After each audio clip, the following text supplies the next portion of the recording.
Hello दोस्तों, कैसे हो आप सब। तो चलिए अब हम लेके आ रहे हैं चेंज इन पीएसआर का पार्ट नंबर 3, जहां हम बात करने वाले हैं रीवैल्यूएशन अकाउंट की। रीवैल्यूएशन अकाउंट का क्या मतलब होता है, रीवैल्यूएशन बनाया क्यों जाता है, आज हम इसकी बात करेंगे। एक्चुअल में रीवैल्यूएशन अकाउंट जो है वो कोई ऐसा अकाउंट नहीं है जो स्पेसिफिक किसी पर्पस के लिए हो। ये एक ऐसा अकाउंट है जो आपके प्रॉफिट एंड लॉस को मेंटेन करने का काम करता है। किस तरीके से, ये दिखाता है कि अगर अभी रेशियो चेंज हुआ तो चेंज होने के टाइम पे आपके यहाँ पे चीज़ों में, मतलब जो एसेट रखी हुई है फिर जो लाइबिलिटीज़ है उसमें कितना प्रॉफिट एंड लॉस हो रहा है, कितना उसकी वैल्यू इंक्रीज हो रही है, कितना किसी की वैल्यू डिक्रीज हो रही है। तो आइए देखते हैं कि रीवैल्यूएशन अकाउंट हम बनाते किसके लिए। रीवैल्यूएशन अकाउंट जो बनाया जाता है वो बनाया जाता है एसेट्स एंड लाइबिलिटीज के लिए। अब एसेट एंड लाइबिलिटीज में क्या मतलब, एसेट क्या होता है, एसेट होता है कोई भी ऐसी चीज जो अभी यूज नहीं हुई है, वो हम एसेट बोलते हैं, जो अभी यूज नहीं हुई है। एग्जांपल मैं आपको बताता हूं, आपने एक बिल्डिंग ली और वो बिल्डिंग ली आपने 50 लाख की। अब वो बिल्डिंग लेने के बाद आपने एक साल बिल्डिंग का यूज कर लिया और आपने बता दिया उस पर डेप्रीसिएशन। जब हम यूज करते हैं तो यूज करने के लिए हम क्या लगाते हैं उस पर, डेप्रीसिएशन, उसको यूज को बोलते हैं डेप्रीसिएशन। अब आपके पास कितने की बिल्डिंग अभी बची हुई है, 45, ये आपने यूज नहीं की, यही है आपका एसेट। क्लियर है। आपके पास स्टॉक पड़ा हुआ है, गुड्स का स्टॉक जो अभी सेल नहीं हुआ, यूज नहीं हुआ, वही है क्या आपके लिए, एसेट। चलिए, आपको या तो पता यूज नहीं हुआ, दूसरी चीज जो आपके को अभी मिलना है, मिलना है मतलब जो आपके पास अभी आना है, आ रहा है। जैसे होता क्या है, कभी कभी हम सर्विस तो दे देते हैं, हम क्या करते हैं, सर्विस दे दे सॉरी हम पैसे तो दे देते हैं लेकिन कभी सर्विस नहीं लेते, उसको हम वर्ड बोलते हैं प्रीपेड। ये भी हमारे लिए एसेट है, मतलब जो मुझे मिलना है। डेटर, मैंने गुड्स तो दे दिए लेकिन मैंने भी पैसे नहीं लिए, डेटर, वो सब हमारे लिए क्या होते हैं, एसेट।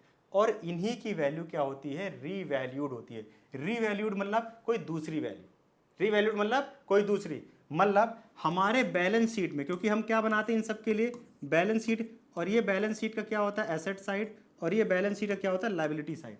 तो यहां हम पूरे एसेट्स की लिखते हैं कि हमारी बिल्डिंग कितने की बची हुई है जो हमने यूज नहीं की, हमारे पास स्टॉक कितने के बचे हुए हैं, हमारे पास लैंड कितना बचा हुआ है, हमारे पास डेटर से कितना पैसे आने, हमारे पास प्रीपेड एक्सपेंस, मतलब इससे पैसे कितने आने जिसको हम प्रीपेड एक्सपेंस बोलते हैं, मतलब उन्हें पैसे दे दिए अभी नहीं। लायबिलिटी मतलब इधर लायबिलिटी साइड, जैसे क्रेडिटर को कितने पैसे देने, बैंक लोन वगैरह है तो उसको उसमें से कितना। तो ये जो एक तो होता है ये लिखा हुआ है, और एक होता है इसमें चेंज अगर हो रहा है तो, अगर इसमें क्या हो रहा है, चेंज, तो चेंज तो ऐसे भी हो सकता है, या तो बढ़ सकता है या तो घट सकता है, दो चीज़ों के अलावा, इसके अलावा तो कुछ हो नहीं सकता। बढ़ सकता है, बढ़ेगा तो हमारे लिए फायदा है, बेनिफिट, अगर घटेगा तो हमारे लिए लॉस है। अगर इधर साइड वाली चीज़ें बढ़ेंगी तो हमारे लिए लॉस देके जाएंगी, क्योंकि मुझे ये वाली चीज़ें तो क्या करना है, पे करना है। बढ़ रही है मुझे मतलब और ज़्यादा पे करना है, और घट रही है मतलब अगर डिक्रीज हो रही है इसका मतलब कि क्या हो रही है, मुझे कम पे करना पड़ेगा तो मेरे लिए बेनिफिट। वही के लिए क्या बनाया जाता है, रीवैल्यूएशन अकाउंट। इन्हीं सब चीज़ों के लिए क्या बनाया जाता है, रीवैल्यूएशन। और लायबिलिटी मतलब जो मुझे पे करना है, अभी किया नहीं है, पे करना है इन फ्यूचर, वो हमारे लिए क्या हो जाता है, लायबिलिटी। और इन्हीं एसेट और लायबिलिटीज के लिए हम बनाते हैं रीवैल्यूएशन। रीवैल्यूएशन किसके लिए नहीं बनाया जाता, जो ध्यान में रखना है, ये रिजर्व्स के लिए कभी रीवैल्यूएशन नहीं बनाया जाता, ठीक है। रिजर्व्स के लिए कभी भी रीवैल्यूएशन नहीं बनाया। बट अगर कभी ऐसा हो कि मैंने जैसे बताया था वर्कमैन कॉम्पनसेशन रिजर्व मैंने एक बना दिया 50,000 का, लेकिन उसमें से जो क्लेम आ गया वो 60,000 का आ गया, मतलब फर्म के ऊपर 10,000 की लाइबिलिटी बढ़ गई। अब वो 10,000 रुपए, क्योंकि देखो 50,000 तो हम यहीं से भर देंगे, 10,000 रुपए हम नहीं भर पाएंगे, 10,000 जो है अमाउंट वो हम नहीं भर पाएंगे, वो फर्म के ऊपर लाइबिलिटी, तो ये हमेशा रिवैल्यूएशन में ही जाएगा, क्योंकि वो हमारे ऊपर क्या हो गई, एक लाइबिलिटी फर्म के ऊपर कि मुझे इतने पैसे और देने हैं। जैसे इसका एक एग्जांपल और मैं बता रहा हूं आपको, इसमें देखो जैसे मैंने बताया कि मैंने एक वर्कमैन कॉम्पनसेशन रिजर्व बना के, मतलब इतना पैसा अलग रख के रखा हुआ है कि भाई अगर वर्कर क्लेम मांगेंगे तो हम पैसा देंगे। अब वर्कर ने जो क्लेम मांग लिया वो 70,000 का मांग लिया, तो 50,000 तो हम यहीं से भर देंगे, तो बचा कितना भरने के लिए 20,000, मतलब ये 20,000 मुझे कहीं ना कहीं से तो भरना पड़ेगा। तो ये फर्म के ऊपर क्या क्रिएट कर दी, लायबिलिटी, मतलब फर्म को ये पैसे भरने पड़ेंगे जिसके लिए पहले से उन्होंने कोई भी इंतजाम करके नहीं रखा हुआ। उन्होंने केवल 50,000 रखा हुआ था, लेकिन आगे कितने की, 70 की, तो समझ लेना कि 20,000 रुपये फिर रीवैल्यूएशन में ही जाएगा। जो भी उनके ऊपर आएगा लायबिलिटी मुझे पे करना है या एक्स्ट्रा पे करना होगा जो नहीं लिखा है बुक्स में अभी तक, तो वो भी रीवैल्यूएशन अकाउंट में जाएगा। क्लियर है यहां तक? तो यहां से, बट एक चीज इसमें ध्यान रखना, कभी ऐसे मत करना कि रिजर्व आ गया ये 50 का और लायबिलिटी केवल 40 की आई, तो ये मैं पहले ही बता चुका हूं, जो बचेगा वो पार्टनर को चले, इसको रिवैल्यूएशन में डालना नहीं है, केवल इसको रिवैल्यूएशन में ले जाना। ठीक है, अब आते हैं कि रिवैल्यूएशन अकाउंट बनाते कैसे। पहले रिवैल्यूएशन अकाउंट बना लेते हैं, फिर रिवैल्यूएशन अकाउंट के बाद हम समझ लेंगे कि क्वेश्चन क्या आता है। देखो, ये होता है फॉर्मेट,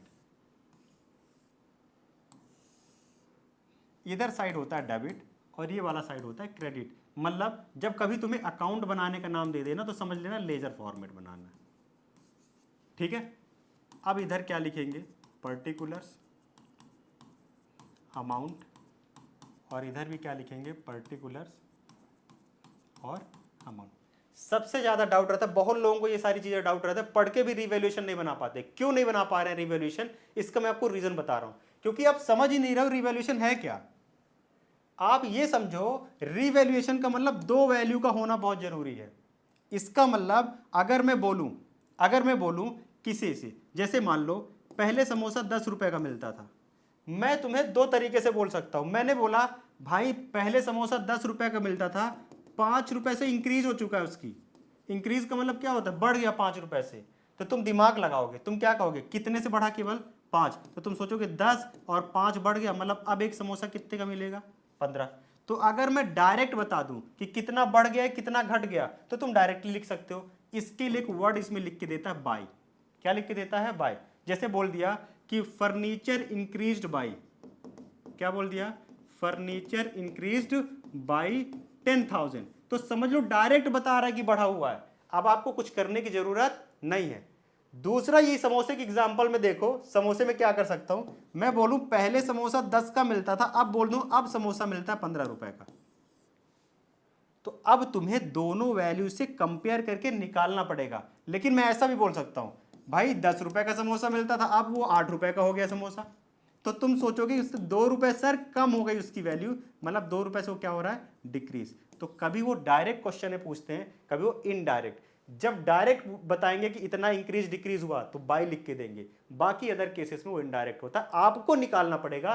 तो निकालोगे कैसे, ये सारी चीजें निकालोगे कैसे, इसका कैलकुलेशन किस तरीके से करना है, वो हम इस फॉर्मेट के बाद सीखेंगे। ठीक है, आइए इसमें क्या करना है, क्रेडिट साइड में जितने भी हमारे बेनिफिट वाले चीजें हैं वो क्रेडिट में रहेंगी, और डेबिट में क्या रहेंगी, जितने हमारी लॉस वाली चीजें। अब बताओ, अगर किसी एसेट की वैल्यू, मैंने एक बिल्डिंग ली, उस बिल्डिंग की वैल्यू बढ़ गई, स्टॉक की वैल्यू बढ़ गई, मैंने कहा डेटर है, डेटर बढ़ गए, तो डेटर बढ़ गए तो मतलब मुझे और पैसे मिलेंगे ना। तो जितनी भी चीजें इंक्रीज हुई एसेट में, तो यहां लिखो इंक्रीज इन एसेट, इधर आता है।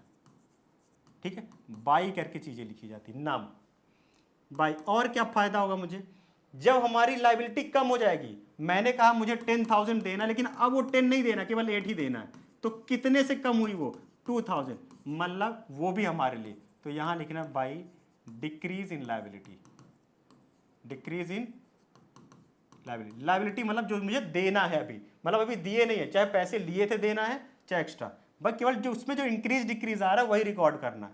और बाई, मान लो मैंने कहा कि मेरे पास एक फर्नीचर थी 5,000 की, जो अभी तक हमारे बुक्स में लिखा ही नहीं है, हमने लिखा ही नहीं, मुझे पता ही नहीं था कि वो 5,000 की है, तो मुझे लिखूंगा तो एक तरीके से वो हमारे एसेट बढ़ गई ना, तो हम उसको बोलते हैं अनरिकॉर्डेड। क्या बोलते हैं, बाई अनरिकॉर्डेड एसेट्स अकाउंट। ये अब इसी का सेम अपोजिट लायबिलिटी साइड, तो क्या लिखोगे, टू डिक्रीज इन एसेट, वो लॉस देगा हमें, और टू इंक्रीज इन लायबिलिटी, मतलब हमें और पे करना पड़ जाएगा। ठीक है, उसके बाद टू अनरिकॉर्डेड लायबिलिटी, मतलब हमें पता ही नहीं था कि हमारी लायबिलिटी है, लेकिन अब पता चला तो मुझे और पे करना पड़ेगा, तो मेरे ऊपर और बर्डन आ जाएगा। ये अब होता क्या है इसमें, अब इसका जो प्रॉफिट होता है ना, क्योंकि ये सारी चीजें रेशियो चेंज होने से पहले की होती हैं। कब? अब पहले रेशियो था 2:1, ये था ओल्ड। अब न्यू रेशियो जो हो गया वो हो गया 3:2। लेकिन रेशियो चेंज के टाइम पे ही सारी बात होती है। इसका मतलब जो भी एसेट लायबिलिटी पहले से है तो उसका प्रॉफिट और लॉस किसको जाएगा? पार्टनर को, ओल्ड रेशियो में। तो यहां पे हमें क्या करना है, हमें देखना है कि ये वाला साइड क्या ज्यादा है कि ये वाला। अगर ये साइड ज्यादा है और ये साइड कम है तो ऑब्वियस सी बात है प्रॉफिट, तो मुझे यहां लिखना है टू प्रॉफिट ट्रांसफर टू जितने भी पार्टनर होंगे ए बी, लेकिन किस रेशियो में? हमेशा ध्यान रखना ओल्ड रेशियो में। ओल्ड रेशियो मतलब जो पहले था। अब वो चीजें खरीदी तो पहले ही गई थी ना, तो उसका जो बेनिफिट और लॉस होगा वो पहले के ही रेशियो में किया जाएगा। इसके बाद अगर हम इसमें बात करते हैं कि ये वाला साइड हो गया, तो यहां लिखोगे by loss transfer to A और बी को, इसको भी किस रेशियो में ट्रांसफर करना है? ओल्ड रेशियो में। ठीक है, क्लियर कट। इसको अभी हम क्या करेंगे, इसको कंप्लीट पूरी तरीके से क्लोज कर देंगे। ये है हमारा। अब मुझे एंट्री कैसे बनाना, अगर मान लो जर्नल एंट्री बनाने, यहीं पे देख के बना लो। आओ दूसरा पेज देखते हैं। जैसे मान लीजिए हमने कुछ अमाउंट लिख दिया, ऐसे अभी लिख रहा हूं, ये रिवैल्यूएशन अकाउंट है। अब इसमें मैंने इधर लिखा बाई मशीनरी, इधर कोई मशीन बढ़ी थी वो बाई मशीनरी। अब मुझे एंट्री बनाना, तो सुनो, और बाई स्टॉक अकाउंट, इधर मैंने लिख दिया टू पीडीडी। अभी लिख रहा हूं, अभी सारी एंट्रीज बता रहा हूं कैसे करेंगे। कोई चीज लिखा हुआ है टू बिल्डिंग अकाउंट, एंट्री कैसे बनाना। फिर हमने लिख दिया टू प्रॉफिट ट्रांसफर टू, आ गया था to profit transfer to A और बी को, और अकाउंट हमने क्लोज कर दिया। मान लीजिए आपका ये रिवैल्यूएशन अकाउंट है, आपको पता है रिवैल्यूएशन। एंट्री कैसे बनाना है, सुनो, एंट्री ऐसे बनाना, ये ऊपर और ये नीचे, मतलब ये डेबिट और इधर वाली सारी चीजें क्रेडिट, और ये इधर वाली सारी चीजें डेबिट, और यहाँ पे रिवैल्यूएशन क्रेडिट। दो तरीके की एंट्री। मतलब पहले मुझे एंट्री क्या बनाना है, revaluation account debit to PDD, फिर revaluation account debit to building, revaluation to A's capital to B's capital. क्या एंट्री बनाना है, एज कैपिटल। ऐसे मत करना रिवैल्यूएशन टू प्रॉफिट ट्रांसफर, नहीं, revaluation to A's capital to B's capital. और मैंने बताया भी है ये प्रॉफिट, ये जा रहा है पैसा। इसमें देखो, इसमें क्या हो रहा है, हमारे पास से बिल्डिंग कम हो रही है, मतलब बिल्डिंग जा रही है, लेकिन पैसा कुछ भी नहीं आ रहा, लॉस हो रहा है। इस केस में हमें डेटर जा रहे हैं, पैसा कुछ भी नहीं आ रहा, लॉस हो रहा है। तो इस तरीके से हमें एंट्रीज बनानी। इसकी एंट्री क्या बनाओगे, machine account debit to revaluation. इधर की एंट्री क्या बनाओगे, machine account debit to revaluation account. दूसरा stock account debit to revaluation account. बस इस तरीके से हमें ये एंट्रीज बनाना, ये इधर साइड की। बाकी इसका अपोजिट, revaluation to PDD, revaluation to building, revaluation to partners. अगर लॉस होता है यहां, मान लो by loss transfer to A और बी को, तो हम एंट्री कैसे बनाते, एज कैपिटल अकाउंट डेबिट, क्योंकि लॉस पार्टनर को भरना पड़ता है, उससे पैसे आते हैं, एज कैपिटल अकाउंट डेबिट, बीस capital account debit to revaluation. Clear है यहां तक। अब देखो, अब यहां की भी एंट्री का थोड़ा सा मतलब समझ लो, मशीन इंक्रीज हो रही, मतलब आ रही है, तो मशीन अकाउंट डेबिट, पैसे कुछ जा ही नहीं रहे तो टू रिवैल्यूएशन। स्टॉक बढ़ रहा है, स्टॉक आ रहा है, स्टॉक अकाउंट डेबिट टू, पैसे कुछ जा ही नहीं रहे। मैंने बोला था जो चीज जाए वो भी क्रेडिट, नहीं जा रही तब भी। तो जब नहीं जाएगी या नहीं आएगी तो उसके लिए रिवैल्यूएशन का नाम लिखेंगे। बस इतना करना। बिल्डिंग मतलब कम हो रही, मतलब बिल्डिंग जा रही है और हमारे पास कुछ भी वैल्यू नहीं आ रही, तो वैल्यू का कम होना जाने के बराबर होता है और वैल्यू का बढ़ना आने के बराबर होता है। बस इतना ध्यान रखना, ठीक है। तो ये पूरा हमारा रिवैल्यूएशन। अब इसमें क्वेश्चन कैसे आएंगे और किस तरीके से मुझे क्वेश्चन देगा। मान लो मेरे पास एक फर्नीचर की वैल्यू दे दिया और वो फर्नीचर दे दिया 50,000, और क्वेश्चन में लिख के दिया फर्नीचर इंक्रीज्ड बाय 10%। ध्यान देना, क्वेश्चन में क्या दे दिया, डायरेक्ट बाय 10%। बाय लिख दिया, मतलब तुम्हें जो भी 10% निकालोगे वही वैल्यू पुट करना है। मतलब 50,000 का 10/100 कितना हो गया, 5,000। तो रिवैल्यूएशन अकाउंट जब भी बनाओगे तो यहाँ पे लिखोगे बढ़ रही है बाई फर्नीचर अकाउंट कितने से 5000। इस तरीके से एंट्री बनाना। समझ में आ गया? बाई लिख दिया। लेकिन अगर यही लिखता इंक्रीज्ड टू, यहां से सोचो, अगर बाई हटा के यहां पे लिखता इंक्रीज्ड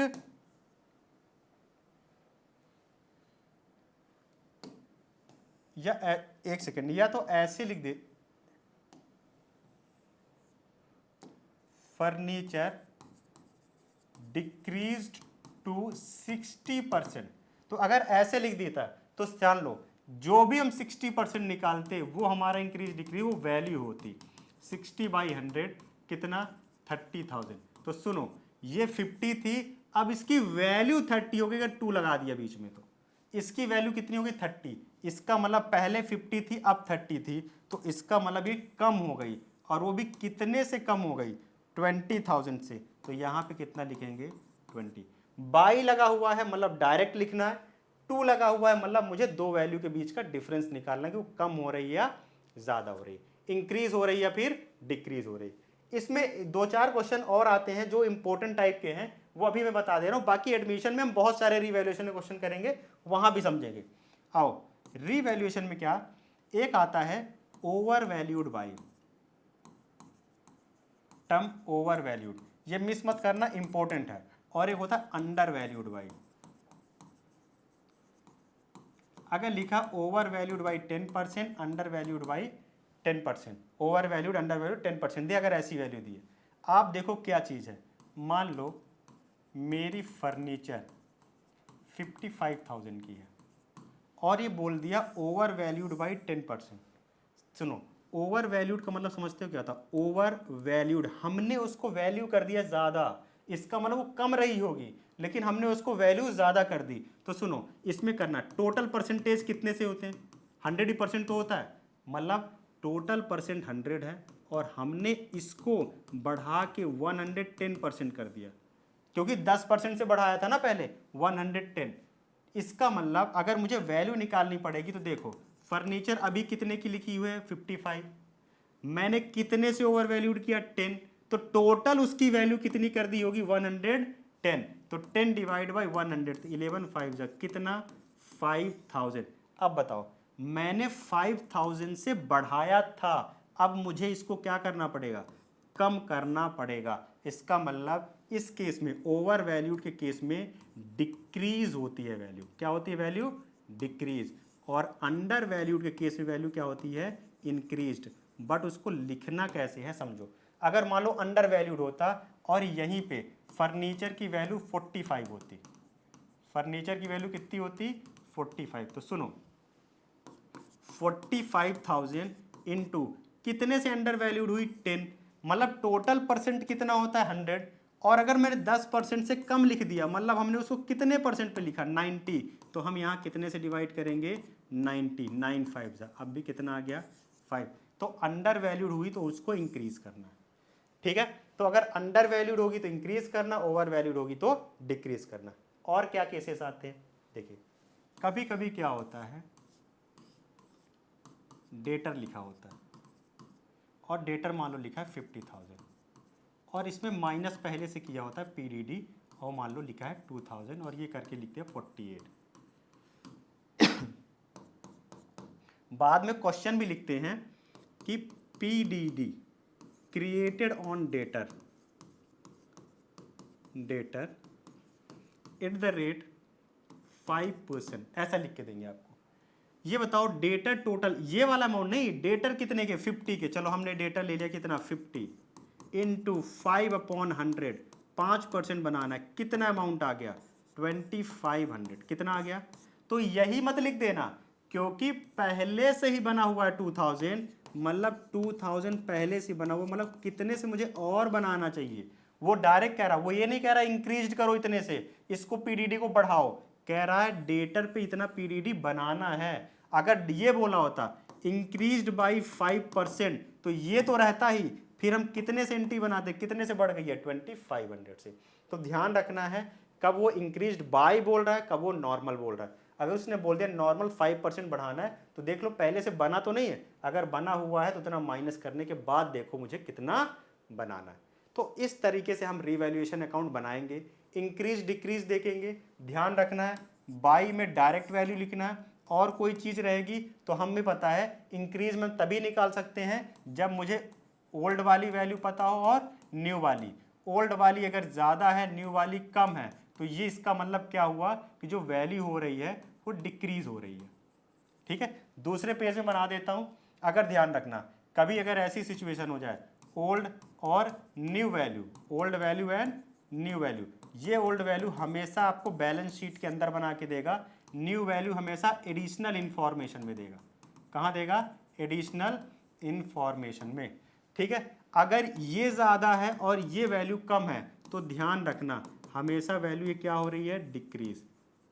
और अगर ये कम थी और न्यू वाली ज़्यादा हो गई तो ये वैल्यू क्या हो रही है? इंक्रीज। ये तब लिखना है जब बाई लिख के देगा तो डायरेक्ट, और कोई अदर केस देता है ना तो हमें इस तरीके से वैल्यू निकालना। ठीक है, तो ये रहा रीवैल्यूएशन अकाउंट का। हमने केवल लॉजिक समझाया आपको, बाकी के चैप्टर में जब हम एडमिशन का चैप्टर करने आएंगे तो रीवैल्यूएशन के बहुत सारे क्वेश्चन रहेंगे और हम उस क्वेश्चंस को अच्छे से सॉल्व करेंगे। अभी तक के लिए सिर्फ इस वीडियो में इतना ही, मिलते हैं बहुत ही जल्द नेक्स्ट वीडियोस में।